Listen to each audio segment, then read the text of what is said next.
Hello everyone. आज के video में सॉल्व करेंगे army, air force Y group, navy MR और कोस्ट गार्ड के लिए इंपॉर्टेंट क्वेश्चंस। इनमें हम लोग मैथ्स, रीजनिंग और जीएस के क्वेश्चन सॉल्व करेंगे।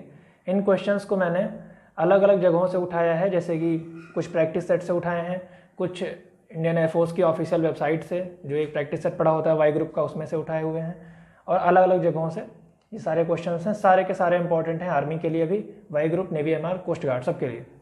सॉल्व करते हैं क्वेश्चन नंबर 1।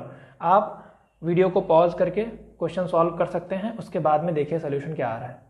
क्वेश्चन नंबर 1 है 5 + 2√3 upon 7 + 4√3 is equal to a + b√3। इस क्वेश्चन को सॉल्व करने के लिए हमें जितने भी इस टाइप के क्वेश्चन होते हैं उसमें नीचे की जो वैल्यू होती है उससे ऊपर नीचे गुणा करते हैं हम, लेकिन इसका साइन चेंज कर देते हैं। तो इसलिए हम लोग मल्टीप्लाई करेंगे 7 - 4√3 से ऊपर और 7 - 4√3 से नीचे भी। तो ये हमारे पास आ जाएगा a + b और ये आ जाएगा a - b। तो अपॉन में आ जाएगा a + b, a - b होता है a² - b²। तो ये आ जाएगा 7 का स्क्वायर - 4√3 का स्क्वायर। यहाँ पे हम देखें तो 5 + 2√3 है और 7 - 4√3 है। तो पहले हम 5 से इस पूरे को मल्टीप्लाई करेंगे, फिर 2 से इस पूरे को मल्टीप्लाई करेंगे। तो 5 × 7 = 35, माइनस है इसलिए माइनस आ जाएगा। 5 × 4 = 20√3 आ जाएगा, प्लस प्लस का मल्टीप्लिकेशन प्लस हो जाएगा। 2 × 7 = 14√3 आ जाएगा, और उसके बाद में प्लस माइनस माइनस हो जाएगा। 2 × 4 = 8√3 आ जाएगा, लेकिन √3 और √3 का मल्टीप्लिकेशन होगा तो वो 8 × 3 आ जाएगा। √3 और √3 का मल्टीप्लिकेशन 3 होता है। ये आ जाएगा a + b√3। यहाँ पे इसको हम सॉल्व करेंगे तो ये 35 है, माइनस ये प्लस ये माइनस, दोनों में √3 है, ये सब्ट्रैक्ट हो जाएगा। तो 20 में से 14 जाएगा तो 6√3 आ जाएगा। ये माइनस का आएगा क्योंकि 20 बड़ा नंबर है, -24। अपॉन में आएगा हमारे पास 7 का स्क्वायर होता है 49, माइनस 4√3 का स्क्वायर का मतलब है 4 और मल्टीप्लाइड बाय 4 हो जाएगा 16, और √3 का मल्टीप्लिकेशन होगा। इसको ऐसे सॉल्व कर लेते हैं तो 4 × 4 = 16 हो जाएगा, √3 3 हो जाएगा। तो ये हमारे पास आ जाएगा 48। इसको इरेज कर देते हैं, इज इक्वल टू वैल्यू हो जाएगी a + b√3। यहाँ से हम 35 में से 24 को सब्ट्रैक्ट कर देंगे तो हमारे पास आ जाएगा 5 - 4 1, 3 - 2 1, minus 6√3 is equal to a + b√3। Upon में हमारे पास 1 आ जाएगा। अपॉन में 1 तो हर जगह होता है, तो इसके लिए नीचे वाली वैल्यू को हम नहीं लिखेंगे। फिर हम इसको लिखेंगे 11 प्लस, इसको इसके जैसा लिखेंगे, जैसा ये लिखा है सेम टू सेम वैसे लिखेंगे। तो a हो गया हमारा 11 प्लस b√3 है तो प्लस लिख देंगे, और -6√3 इसको हम लिख देंगे, is equal to a + b√3। तो यहाँ पे देखें तो a की जगह पे आ रहा है 11 और b की जगह पे आ रहा है -6। तो हमारा option number C correct answer हो जाएगा। यही हमारा आंसर हो जाएगा। देखते हैं क्वेश्चन नंबर 2। दो स्टेशनों x और y के बीच की दूरी 778 किलोमीटर है। एक रेलगाड़ी x से y तक की दूरी 84 किलोमीटर प्रति घंटा की चाल से तथा वापसी की यात्रा 56 किलोमीटर प्रति घंटा की चाल से तय करती है। पूरी यात्रा के लिए रेलगाड़ी की औसत चाल ज्ञात करनी है। जब भी कभी ऐसे क्वेश्चन में औसत चाल ये होता है कि x से y तक इस स्पीड से जाती है 84 की स्पीड से, और वापसी में ये 56 किलोमीटर प्रति घंटा की स्पीड से आती है। कभी भी ऐसे क्वेश्चंस आते हैं तो एवरेज चाल ही निकालनी होती है। एवरेज चाल का फॉर्मूला होता है 2xy अपॉन x + y। 2 × जाने पर जो स्पीड थी वो, आने पर जो स्पीड थी वो, जाने वाली को x मान लेंगे, आने वाली को y मान लेंगे। तो जाने पर स्पीड उसकी 84 है, आने के लिए स्पीड है 56 बटे 84 + 56। सॉल्व कर लेंगे तो 2 84 × 56 बटे इन दोनों को ऐड कर लेंगे तो 84 में 6 ऐड करेंगे 90 हो जाएगा, और 90 में 50 ऐड करेंगे तो ये 140 हो जाएगा। 140 से हम इसको डिवाइड कर सकते हैं। 14 × 10 = 140, 14 × 6 = 84। इसके बाद में ऊपर मल्टीप्लाई कर लेते हैं तो 2 × 6 = 12 है, मल्टीप्लाइड बाई 56 है, अपॉन में 10 है। 12 और 56 का मल्टीप्लिकेशन यहाँ पर लिख लेते हैं।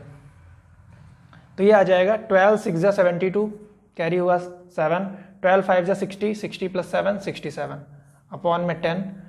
इसका हम पॉइंट में निकालेंगे तो 67.2, क्योंकि जितने नीचे जीरो होते हैं पॉइंट उतने डिजिट लेफ्ट साइड जाता है। पॉइंट हमेशा सबसे लास्ट में होता है, अगर कहीं नहीं है तो ये इस तरफ आ जाएगा। 67.2 km/h इसकी स्पीड हो जाएगी। Option number A correct answer होगा। देखते हैं क्वेश्चन नंबर 3। 50 प्रेक्षणों का माध्य 36 है। बाद में पता चला कि एक प्रेक्षण 48 को गलती से 23 ले लिया गया है। अब प्रेक्षणों का सही माध्य ज्ञात करना है। आप वीडियो पॉज करके क्वेश्चन सॉल्व करते रहिए, बाद में सोल्यूशन को देखिए। तो समांतर माध्य या माध्य का फॉर्मूला होता है सिग्मा x/n, यानी कि कुछ एवरेज जैसा, प्रेक्षणों का योग बटे प्रेक्षणों की संख्या।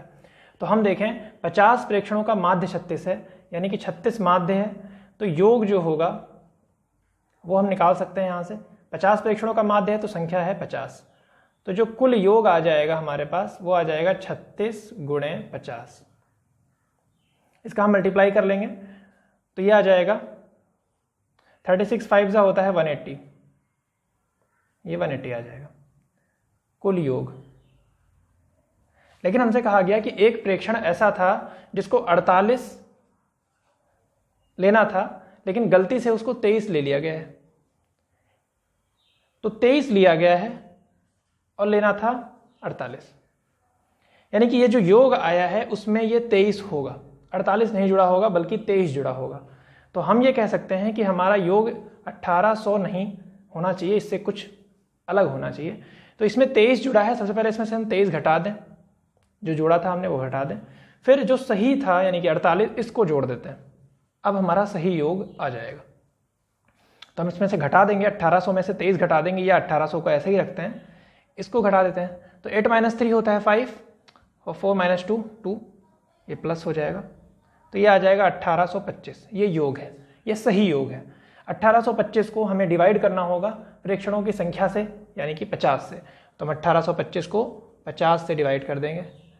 तो 5 10 जा 50, 5 3 जा 15, 3 बच जाएगा, 5 6 जा 30, 2 बच जाएगा, 5 5 जा 25। तो ये आ जाएगा 365/10। हमारा आंसर आ जाएगा 36.5। यही ऑप्शन डी हमारा करेक्ट आंसर हो जाएगा। देखते हैं क्वेश्चन नंबर 4। 3 संख्याओं का योग 136 है। यदि पहली और दूसरी संख्याओं का अनुपात 2:3 है, दूसरी और तीसरी संख्या का अनुपात 5:3 है, तो दूसरी संख्या ज्ञात करनी है। तो इस तरह के जितने भी क्वेश्चन होते हैं इनका सबका एक ही तरीका होता है लगाने का। कई तरह के क्वेश्चन आते हैं इनमें से। दूसरी संख्या कह सकता है, तीसरी संख्या कह सकता है, पहली संख्या कह सकता है। तो हम लिखेंगे यहाँ पे पहली संख्या, दूसरी संख्या, तीसरी संख्या। पहली और दूसरी का अनुपात जो हमको दिया है वो 2:3 दिया है। दूसरी और तीसरी का अनुपात यानी कि दूसरा ये, और तीसरे का अनुपात है 5:3। जब भी कभी ऐसा आता है तो हमें इस तरीके से लिख के और इस 5 को इधर बढ़ा देना होता है और इस वाले 3 को इधर बढ़ा देना होता है। जो नंबर यहाँ होता है वो इस तरफ जाता है, जो नंबर यहाँ होता है ये इस तरफ जाता है। फिर हम इन दोनों का मल्टीप्लिकेशन कर लेते हैं। तो 2 5 जा 10, 3 5 जा 15, 3 3 जा 9। तीनों का रेशियो आ जाएगा 10:15:9। तीनों का योग हमसे कोई पूछे तो ये हो जाएगा 15 + 9 24, 24 + 10 हो जाएगा 34। तो यानी कि 34 रेशियोज की वैल्यू इक्वल है 136 के। तो 1 रेशियो की वैल्यू इक्वल हो जाएगी 136/34 के। हमें निकालना है दूसरी संख्या। दूसरी संख्या ये होगी 15। तो 15 रेशियो की जो वैल्यू आएगी, अगर एक रेशियो की वैल्यू इतनी है तो 15 रेशियो की वैल्यू और ज़्यादा हो जाएगी। तो हम 15 ऐसे लिख देंगे। इसको हम 2 से डिवाइड कर देते हैं, या 17 से भी कर सकते हैं। 17 2 जा 34 और 17 8 जा 36 होता है। 2 1 जा 2, 2 4 जा 8। तो 15 और 4 का मल्टीप्लाई हो जाएगा, ये हमारा आंसर आ जाएगा 60, यानी कि दूसरी संख्या 60 हो जाएगी। Option number C correct answer होगा। देखते हैं क्वेश्चन नंबर 5। 45 व्यक्ति एक काम को 16 दिन में कर सकते हैं। 6 दिन काम करने के बाद 30 व्यक्ति और शामिल हो जाते हैं। अब सभी को बचा हुआ काम समाप्त करने में कितने दिन और लगेंगे? काफ़ी इंपॉर्टेंट क्वेश्चन है ये भी। तो ऑप्शंस दिए हैं, आप वीडियो पॉज करके क्वेश्चन सॉल्व करिए। हम लोग देखते हैं। तो 45 व्यक्ति काम को 16 दिन में फिनिश कर सकते हैं, यानी कि अगर 45 आदमी हैं 16 दिन में काम खत्म हो जाएगा। लेकिन वो लोग 6 दिन काम करते हैं और उसके बाद में 30 लोग और शामिल होते हैं। तो 45 व्यक्ति 16 दिन में काम खत्म कर सकते थे, लेकिन उन्होंने काम किया है 6 दिन। तो हम ये कह सकते हैं कि 45 व्यक्तियों का 10 दिन का काम बचा है। जो काम बचा है वो है 45 व्यक्तियों का 10 दिन का काम। अब हमारे पास व्यक्ति हैं टोटल 45 प्लस 30 व्यक्ति और आ गए। तो ऐसे केसेस में जब ऐसा हमारे पास आता है तो हम लोग लिखते हैं ये M1 D1 is equal to M2 D2। Original formula ये होता है M1 D1 H1 upon W1 is equal to M2 D2 H2 upon W2। लेकिन जो चीज़ें नहीं दी होती उनको नहीं लिखते हैं हम। तो यहाँ पे हम ये कह सकते हैं कि 45 व्यक्ति का जो 10 दिन का काम है, 45 व्यक्ति किसी काम को 10 दिन में ख़त्म कर देते हैं। वही सेम काम अब हमारे पास 75 लोग करेंगे। कैसे करेंगे? 45 व्यक्ति पहले से थे, 30 और आ गए, इन दोनों को हमने ऐड कर दिया है 45 प्लस 30, तो हमारे पास 75 लोग हो गए। अब कितने दिन लगेंगे? D2 मुझे निकालना है, तो हम क्या करेंगे? D2 को इधर रखेंगे, यहाँ पे जो है उसको लिख लेते हैं 45 है, 10 है, अपॉन में 75 है। 15 से डिवाइड कर देते हैं, 15 3 जा 45, 15 5 जा 75, 5 1 जा 5, 5 2 जा 10, तो ये आ गया 3 2 जा 6। यानी कि 75 लोग जो हैं उस काम को 6 दिनों में खत्म कर पाएंगे। Option number A correct answer हो जाएगा। देखते हैं क्वेश्चन नंबर 6। ज्ञात करो किस राशि पर 10% वार्षिक ब्याज की दर से 3 वर्ष के लिए चक्रवृद्धि ब्याज और साधारण ब्याज का अंतर 31 रुपये होगा। ऑप्शंस दिए हैं, वीडियो पॉज करके आप क्वेश्चन सॉल्व कर सकते हैं। सोल्यूशन देखते हैं। तो ऐसे केसेस में हमारे पास जब प्रिंसिपल नहीं होता है तो हम प्रिंसिपल को कुछ भी मान सकते हैं। ज़्यादातर केसेस में इसको 100 मान के लगा लेते हैं। तो माना P बराबर 100 रुपये, P की वैल्यू 100 है। हम SI निकालते हैं, SI होता है P into R into T upon 100। तो SI हमारा आ जाएगा 100 इंटू ब्याज की दर 10% है, समय 3 वर्ष का है, बटे में 100 आ जाएगा। ये 0 कट जाएंगे, तो हमारे पास 30 रुपये साधारण ब्याज आ जाएगा। चक्रवृद्धि ब्याज निकालते हैं। चक्रवृद्धि ब्याज, तो चक्रवृद्धि ब्याज का फॉर्मूला होता है ये ब्याज का फॉर्मूला नहीं होता, ये अमाउंट का फॉर्मूला होता है, जो 3 साल बाद पैसा वापस मिलेगा उसका फॉर्मूला होता है ये 1 प्लस R अपॉन 100 की पावर n। इसमें हम वैल्यू रखेंगे तो 100 हो जाएगा, 1 प्लस 10 अपॉन 100 और पावर हो जाएगी 3। ये 0 कट जाएंगे, तो 100 आ जाएगा हमारे पास। यहाँ पे आएगा हमारे पास 1 प्लस 1 अपॉन 10 की पावर 3, जिसको हम लिख सकते हैं 10 1 जा 10 और 1 11, यानी कि 11 अपॉन 10 की पावर 3। तो ये हमारे पास पावर 3 है, तो इसको हम 3 टाइम्स लिख सकते हैं, 11 अपॉन 10, 11 अपॉन 10 और 11 अपॉन 10। हम 0 को क्रॉस कर देंगे, ये दोनों 0 नीचे के दोनों 0 से कट जाएंगे, तो हमारे पास जो वैल्यू आएगी वो 11 11 11 अपॉन 10 आ जाएगी। तो 11 11 11 का मल्टीप्लाई होता है 1331 बटे 10। हमारा आंसर आ जाएगा 133.1 रुपये। ये वो पैसा है जो हमको 3 साल बाद वापस मिलेगा, लेकिन 100 तो हमने जमा ही किया था। तो जो हमारा कंपाउंड इंटरेस्ट आएगा, यहाँ से जो हमारा कंपाउंड इंटरेस्ट आएगा वो 133.1 में से 100 घटाने पे आएगा। तो हमारा जो कंपाउंड इंटरेस्ट आ जाएगा वो हो जाएगा 33.1। तो ये CI है, ये SI है। SI इसको ऐसे बंद कर लेते हैं बॉक्स में, और ये CI है। दोनों का अंतर देखें तो कितना है, तो ये 33.1 है, ये 30 है, दोनों का अंतर है 3.1 रुपये। 3.1 रुपये की वैल्यू हमारे अकॉर्डिंग ये वैल्यू निकली, लेकिन क्वेश्चन के अकॉर्डिंग ये अंतर जो है ये 31 रुपये है। तो 3.1 की वैल्यू हो जाएगी 31, तो 1 रुपये की वैल्यू निकालेंगे तो ये 31 बटे 3.1 हो जाएगा। लेकिन प्रिंसिपल हमको निकालना है, तो प्रिंसिपल की वैल्यू निकाल लेते हैं। हमने 100 माना था, तो 100 की वैल्यू कितनी आनी चाहिए, तो 100 की वैल्यू आ जाएगी 31 बटे 3.1 गुणे 100। ये पॉइंट हटेगा, ऊपर 0 बढ़ जाएगा, 31 कट जाएगा, और ये 1000 रुपये प्रिंसिपल आ जाएगा। यही हमारा आंसर हो जाएगा। Option number D correct answer होगा। देखते हैं क्वेश्चन नंबर 7। वह न्यूनतम संख्या ज्ञात करनी है जिसे 8, 15, 20 और 25 से विभाजित करने पर प्रत्येक दिशा में 5 शेष रहता हो।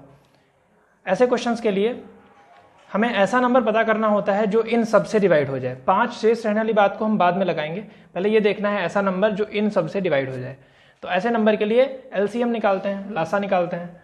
तो 8, 15, 20, 25 लिख लेते हैं और स्पीड में लासा निकाल लेते हैं। 2 4 जा 8, 15 ऐसे ही रहेगा, 2 10 जा 20, 25 ऐसे ही रहेगा, 2 2 जा 4, 15, 2 5 जा 10, 25, 2 1 जा हो जाएगा 15, 5, 25, यहाँ पे 3 से एक बार लगा देंगे, 3 5 जा 15, 5 25, यहाँ से एक बार 5 बार लगाएंगे और फिर से एक बार 5 बार लगाइए, तो ये आ जाएगा हमारे पास 2 2 जा 4, 4 2 जा 8, 8 3 जा 24, 24 5 जा 120, 125 जा होता है 600। यानी कि 600 वो नंबर है जो इन सबसे डिवाइड हो जाएगा। अगर 5 शेष बचना चाह रहे हैं हम लोग तो हमें इसमें 5 ऐड करना होगा। इसके बाद जो नंबर आएगा 605, उसमें 5 शेष बच जाएगा क्योंकि 600 पूरा पूरा डिवाइड था, 5 जो एक्स्ट्रा वाला है वही शेष बच जाया करेगा हर बार। तो 605 ऑप्शन नंबर बी हमारा करेक्ट आंसर हो जाएगा। देखते हैं क्वेश्चन नंबर 8। एक आदमी अपनी आय का 75% खर्च करता है। यदि उसकी आय में 20% की वृद्धि हो और खर्च में 10% की वृद्धि हो तो उसकी बचत में प्रतिशत वृद्धि ज्ञात करनी है। वीडियो पॉज करके आप क्वेश्चन सॉल्व करिए, काफ़ी अच्छा क्वेश्चन है। तो ऐसे क्वेश्चंस में हम 100 मान लेते हैं इनकम को, तो हमारी जो इनकम है टोटल वो हो जाएगी 100%। इनकम में दो चीज़ें होती हैं, एक होता है एक्सपेंडिचर जिसको हम लोग कहते हैं खर्च, प्लस सेविंग्स यानी कि बचत। तो 100 में जो इसका खर्च है वो 75% है, तो इसकी जो सेविंग्स होंगी वो 25% हो जाएंगी। इसके बाद उसकी आय में 20% की वृद्धि हो जाती है। अब जो उसकी आय है वो 120% हो जाती है 20% की वृद्धि के बाद में। खर्च में 10% की वृद्धि होती है। खर्च अभी तक 75% हुआ करता था, लेकिन अब खर्च में 10% की वृद्धि हो जाएगी। तो 75 का 10% निकाल के हम इसमें ऐड करेंगे। तो एक तो तरीका ये है कि 75 का 10% निकाल के इसमें ऐड कर दें। दूसरा तरीका है कि 75 का 110% निकाल लें, 110/100% की जगह पे अपॉन में आएगा 100। ये क्रॉस हो जाएगा। 11 5 जा 55, कैरी हो जाएगा 5, 11 7 जा 77 और 5 हो जाएगा 82 अपॉन में 10। तो ये वैल्यू हमारी आ जाएगी 82.5। यानी कि अब जो इसका खर्च होगा वो 82. तो अब कोई व्यक्ति 120 रुपये कमाता है जिसमें से 82.5 रुपये खर्च कर देता है, तो उसकी बचत निकालने के लिए हमको 120 में से 82.5 को घटाना होगा। 10 से 5 चला जाएगा, 5 बच जाएगा, यहाँ बचेगा 9, 9 से 2 हो गया 7, यहाँ बच जाएगा 11, 11 से 8 जाएगा 3। तो इसकी जो बचत हो जाएगी वो हो जाएगी 37.5%, या रुपए भी मान सकते हैं आप इसको। हम देखें इनकी बचत में वृद्धि कितनी हो रही, तो 25 से 37.5 हो रही है। तो 37.5 से 25 घटा देते हैं तो हमारे पास ये आ जाएगा 12.5। यानी कि जो इनकी बचत में वृद्धि हुई है वो हुई है 12.5 की। तो वृद्धि का परसेंटेज निकालने के लिए जितनी वृद्धि होती है वो ऊपर, जिससे वृद्धि होती है वो नीचे। किससे बढ़ी है ये? 25 थी, उसके बाद इतनी हुई है, तो जिससे बढ़ी है वो नीचे, जो पहले थी हमारी, इंटू 100%। पॉइंट हटेगा, अपॉन में 100 आ जाएगा, ये इससे कट जाएगा। 25 1 जा 25, 25 5 जा 125 होता है, और 5 10 जा, ये हमारे पास आ जाएगा 5 10 जा 50%। Option number C correct answer होगा। देखते हैं क्वेश्चन नंबर 9। एक 200 मीटर लंबी रेलगाड़ी एक प्लेटफॉर्म को 45 सेकंड में पार करती है। ट्रेन की चाल 36 किलोमीटर प्रति घंटा हो तो प्लेटफॉर्म की लंबाई ज्ञात करनी है। तो देखते हैं इस क्वेश्चन को। जब भी कभी कोई ट्रेन किसी प्लेटफॉर्म को पार करती है तो ट्रेन द्वारा जो दूरी चली जाती है उसमें ट्रेन और प्लेटफॉर्म दोनों की लंबाइयाँ जुड़ती हैं। तो हम ये कह सकते हैं कि जो चाल होगी उसमें ट्रेन की लंबाई जुड़ी होगी 200 मीटर, प्लस जो प्लेटफॉर्म है जिसकी लंबाई को हम x मान सकते हैं, ये दूरी बटे समय कितना लगा है 45 सेकंड का। तो हमारी जो स्पीड आ जाएगी ये इतना मीटर पर सेकंड आ जाएगी। हमारे पास स्पीड दी भी है लेकिन ये दी है किलोमीटर प्रति घंटा में, तो हम दोनों को बराबर कर सकते हैं वैसे, लेकिन 36 जो किलोमीटर प्रति घंटा है इसको हमें मीटर पर सेकंड में चेंज करना होगा, जिसके लिए हम इसको 5/18 से गुणा करेंगे। 18 एकम 18, 18 दूनी 36, तो ये आ जाएगा 10 मीटर पर सेकंड। अब हम इन दोनों को इक्वल कर देंगे, तो हमारे पास 200 + x बटे 45 है, ये बराबर हो जाएगा 10 के। 200 + x बराबर हो जाएगा 45 × 10, जिसको हम सीधे सीधे 450 लिख सकते हैं। x = हो जाएगा 450 - 200, और ये आ जाएगा 250 मीटर। यही हमारा आंसर हो जाएगा। Option number A will be correct answer. देखते हैं क्वेश्चन नंबर 10। एक व्यक्ति को एक वस्तु 122.40 रुपये में बेचने पर 10% की हानि होती है, तो वस्तु का क्रय मूल्य क्या होगा? जब भी 10% की हानि होगी यानी कि वो वस्तु 90% पे बेची जा रही है। अगर 10% का प्रॉफिट होता है तो वो 110% पे बेची जा रही है। तो हम कहेंगे कि 90% पे वो वस्तु बेची गई, 100% की खरीदी गई और 90 पे बेच दी गई। तो 90% की जो वैल्यू है वो 122 पॉइंट इतने रुपए है 40। तो 1% की वैल्यू निकालेंगे तो 122.40 बटे में आ जाएगा 90, और जब 100% की वैल्यू निकालेंगे तो ये वैल्यू रहेगी और 100 इसके मल्टीप्लाई में चला जाएगा ऊपर की ओर। पॉइंट हटेगा तो नीचे 2 0 आ जाएंगे, 1 2, ये दोनों ऊपर नीचे कट जाएंगे, ये 1 ये से कट जाएगा। तो हमारे पास आ जाएगा 9 1 जा 9, 9 1 जा 9, 3 बच जाएगा 32 हो जाएगा, 9 3 जा 27, 5 बच जाएगा 54 हो जाएगा, 9 6 जा 54, यानी कि वो वस्तु 136 रुपये की खरीदी गई थी। यही हमारा आंसर हो जाएगा। Option number C will be right answer. अगला सेक्शन जो होगा वो जीएस का होगा, तो सॉल्व करते हैं जीएस के क्वेश्चंस। क्वेश्चन नंबर 1, प्रसिद्ध चिल्का झील कहाँ स्थित है? आंध्र प्रदेश, तमिलनाडु, उड़ीसा या फिर केरल? तो आप अपने आप देखिए कौन सा आंसर सही होगा, फिर देखिए ये सही निकलता है कि नहीं। तो ये स्थित है उड़ीसा में, ऑप्शन नंबर सी। यहीं पे भारतीय नौसेना का केंद्र है, यानी कि नेवी की भी ट्रेनिंग यहीं पे होती है। क्वेश्चन नंबर नेक्स्ट, निम्न में से कौन ब्रिक्स का सदस्य नहीं है? इंडिया, ब्राज़ील, चाइना या फिर पाकिस्तान? तो इसका आंसर होगा पाकिस्तान। ब्रिक्स का फुल फॉर्म में होता है B for Brazil, R for Russia, I for India, C for China, S for South Africa. तो इसलिए पाकिस्तान इस लिस्ट में नहीं आता। नेक्स्ट, मृत्युदंड से क्षमादान का अधिकार किसे प्राप्त है? यानी कि किसके पास इतना अधिकार है कि अगर किसी व्यक्ति को फांसी दी जाए या मृत्युदंड दिया जाए तो वो उसको माफ़ कर सकता है। तो ये ऑप्शंस हैं प्रधानमंत्री, राष्ट्रपति, भारत का मुख्य न्यायाधीश या लोकसभा अध्यक्ष। तो ये अधिकार भारत के राष्ट्रपति के पास है। देखते हैं क्वेश्चन नंबर 14। देखते हैं नेक्स्ट क्वेश्चन, कांग्रेस के प्रथम अधिवेशन की अध्यक्षता किसने की? सुरेंद्रनाथ बनर्जी, दादा भाई नौरोजी, व्योमेश चंद्र बनर्जी या फिर गोपाल कृष्ण गोखले? तो इसका सही ऑप्शन होगा Vyomesh Chandra Banerjee, option number B. Radar द्वारा किसी जहाज की स्थिति जानने हेतु कौन सी तरंगों का प्रयोग किया जाता है? ध्वनि तरंगे, रेडियो तरंगे, पराश्रव्य तरंगे या वैद्युत तरंगे? तो रडार द्वारा रेडियो तरंगों का इस्तेमाल किया जाता है किसी भी जहाज से कांटेक्ट करने के लिए। औरंगजेब द्वारा सिखों के कौन से गुरु को मृत्युदंड दिया गया? ऑप्शन है गुरु अर्जुन देव, गुरु तेग बहादुर, गुरु गोविंद सिंह या गुरु नानक देव? तो इसका सही आंसर होगा गुरु तेग बहादुर। नेक्स्ट है, योग क्षेमम वहाम्यहम किस शासकीय नियंत्रित संस्था का आदर्श वाक्य है? LIC या फिर CBI, CBSE या स्टेट बैंक ऑफ इंडिया? तो इसका सही आंसर होगा life insurance corporation of India, यानी कि LIC। देखते हैं आगे।